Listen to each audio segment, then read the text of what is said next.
This year in the NFL, we have seen some of the best late season football in a very, very long time. Some of the last regular season games were great. These wildcard matchups are absolutely fantastic. There's not a team in the playoffs this year that you can say is easily one and done and shouldn't be here. However, the first two teams that we're going to talk about technically shouldn't be here, but that's because of the way they started the season. Texans and Colts statistically should have never made the playoffs. Both of them fought back and did make the playoffs, but I think it's the Colts that have the most to look forward to. Andrew Luck is back, he's healthy, he's firing, but that's not the difference. Andrew Luck has dragged a terrible Colts team all the way to the AFC Championship game before, where they lost to the Patriots. The difference on offense is the fact they've got probably one of the top 5 offensive lines in football. They have kept Andrew Luck clean. 18 sacks on the season is probably about 50 better than previous seasons for Andrew Luck, where he's played all 16 games. Third down percentage, 49%, makes them the best third down offense in the NFL. And they've got one of the premier red zone threats in the NFL in Eric Ebron, who couldn't stop catching touchdowns this season, and probably more touchdowns than drops, which for Eric Ebron really is fantastic. Now, the Colts offense isn't laden with weapons. T.Y. Hilton, one of the best receivers in the NFL all around, and probably the best slot receiver in the NFL, is good and loves to chew up yards against the Texans, but the difference for the Colts is the defense. One of the most underrated front sevens in the NFL. Darius Leonard is great, Walker is great, but it's the defensive linemen which I really rate. Danico Autry and Jabal Sheard. They are big, they're strong, they can play inside, outside. They're not perfect, they're not game changers, but together they can really fill that role of, wrecking havoc on the offensive line. And the Texans don't have a good offensive line. Now, Deshaun Watson will keep you in any game ever, and apparently hasn't lost a game by more than a touchdown since his sophomore year of high school, but it's the offensive line that will cause him the most problems. The defense, personnel-wise, top 3 in the NFL. Scoring, literally top 5 in the NFL, which of course is pretty much all that matters. DeAndre Hopkins, who is only in competition with Julio Jones for best wide receiver in the NFL, will look to take advantage of the Colts' one big weak spot, which is their secondary, the back end of the defense. But it's the bad offensive line which makes me struggle to go in favor of the Texans, who lost their last game at home against the Colts in the end of this season anyway. I think the Colts will take this one. It'll be close. I would argue that it's probably decided by, if not a field goal, 6 points. And, well, let's move on to the next game. Seahawks Cowboys is difficult to call because the Seahawks, they've been here before, they've done it before, they've done it in many different ways. They've done it as one of the favorites, they've done it as an underdog, they've done it when nobody expected anything of them. This team is built for playoff football and they know exactly what they're doing here, and that is the exact opposite of what you can say for the Cowboys. The Cowboys, I think they have one major Achilles heel. It's nothing to do with the pass game. I think they have an entitlement problem. They won against the Saints, they won against the Eagles, they got shut out at home by the Colts. And I think that's because those players, they're young, they're quick to feel entitled, and that could be a problem for them. But I feel like in the playoffs, it's much harder to feel entitled. So I have to see what happens there, because that Seahawks offense loves to run the ball, the Cowboys offense loves to run the ball, and both of those defenses very good at stopping pretty much anything. The Cowboys defense, between 53 and a third yards, the best defense in the NFL. Sideline to sideline, the best front seven in the NFL without a doubt. Problem is, Seahawks don't like to go to the perimeter, they like to shove it down your throat. So we'll have to see how that works out for them. Seahawks defense loves to run north-south.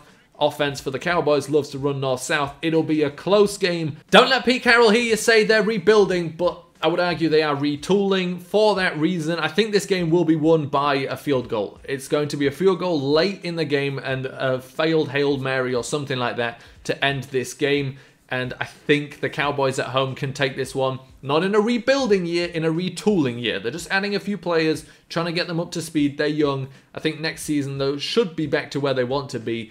But Cowboys this year, I think, can take this. Onto a game where I know whichever team I say will win, the other team will win. Chargers, Ravens. Now, for the Chargers, they're finally healthy, and they have got one of the best rosters in the NFL because of that. Now, they also should get Hunter Henry back. If they have Hunter Henry, and he's suited up, and he's at 80% or better, I would put my money on the Chargers winning that game. If he's not, which he probably won't be, it's his first game back, I don't think so. But how dynamic Hunter Henry makes that offense, which is already dynamic, I don't think any team can deal with that, even a defense as good as the Ravens.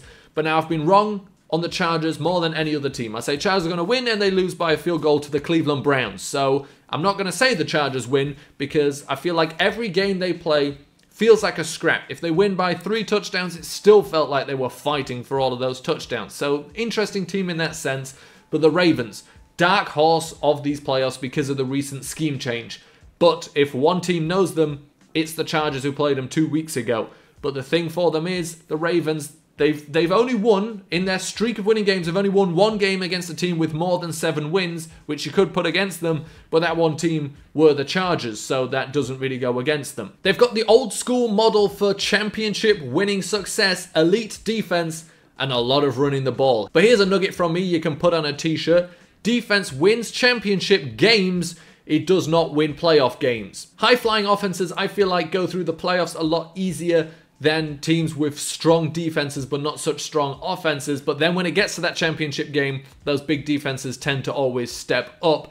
Now, I am going to call the Ravens for this one because, like I said, I think whoever I say, the opposite team will win.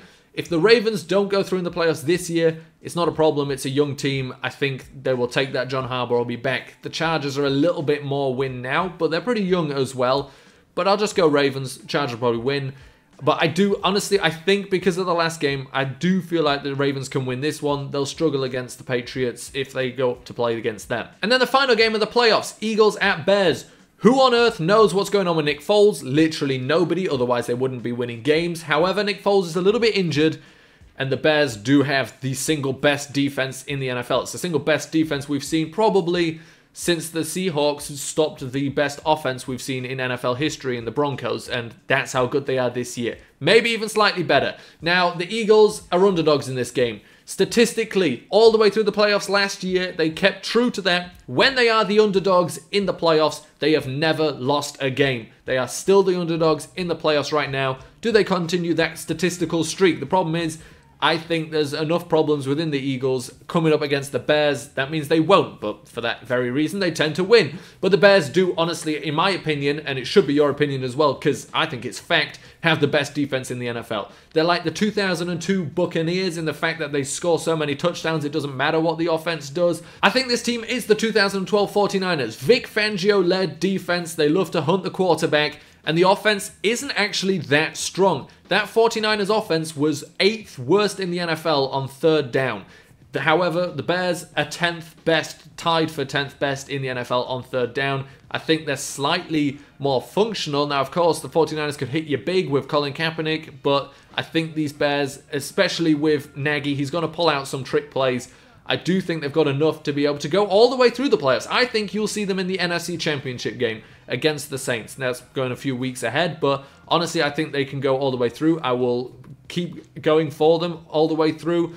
And with a defense as dynamic as this one is, if they go 2002 Buccaneers mode and it's the defense that scores the touchdowns and leads them all the way through, who's to say that the Bears won't win a Super Bowl? So there you go. There are my picks of the game. They very well could be wrong. And that's what I love about this wildcard weekend is the fact they could easily be wrong. And you are pretty much guaranteed a great game in every single one of them. And I can't explain how excited I am for them. But now listen, it's 2019. We've got 3 months till March, which is the month that my birthday is in.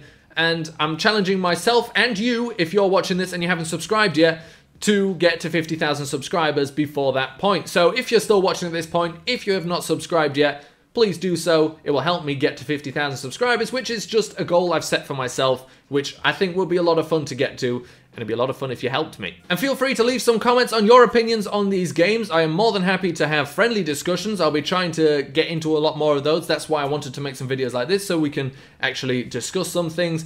Or feel free just to swear at me, tell me I'm an idiot because I said your favorite team won't win.